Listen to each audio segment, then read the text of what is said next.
一个人胖胖的，有个大肚子，这竟是一个汉字的形象。这个人弯曲身体，这竟然也是一个汉字的形象。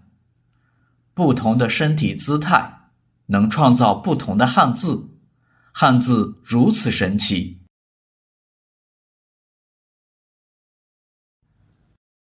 身，身是一个象形字，古汉字的身就是一个人，突出这个人的腹部。起初，身可能就是人身体的中间部分，后来身扩大了范围，从头到脚都是身。身的写法是撇、竖、横折钩，横横横撇。组词：身体，身子。不止人的身体是身，各种东西的主要部分也是身，比如笔身、船身、车身。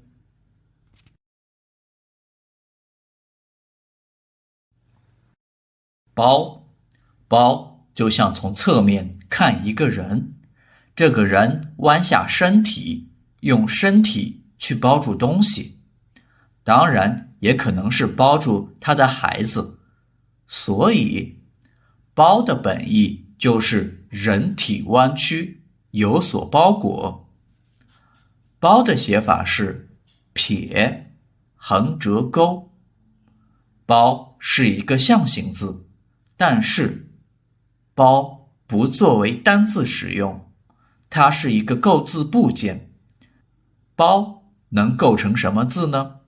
我们来看下一个字。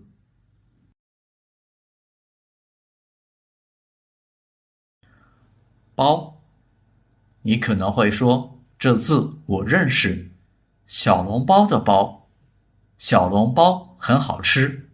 没错，这就是小笼包的包。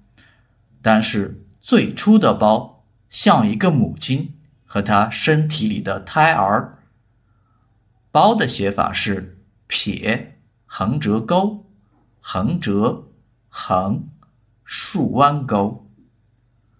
包的下半部分是四，还记得吗？我们已经学过四。四的本意是未出生的胎儿，所以你可以理解，包就是母亲用身体包裹住她的宝宝。后来各种包裹的意义都与包相关，比如包子、小笼包、书包、包装、包含。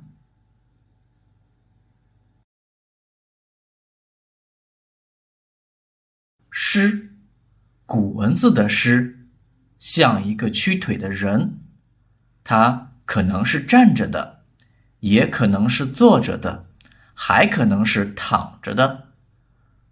诗的写法是横折、横、撇，后来诗的意义增多，有了尸体的意思。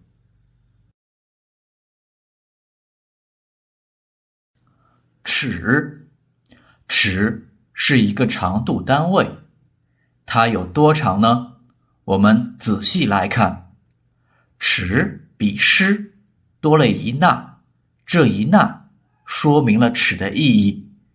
从古文字看，尺其实就是一个站着的人，在腿上画了一点，这个点后来变成了捺，它说明从脚到膝盖，也就是小腿的长度是1尺。这就是中国人的方式，用身体的一部分来表示长度。尺的写法是横折、横、撇、捺。组词：尺子、尺寸。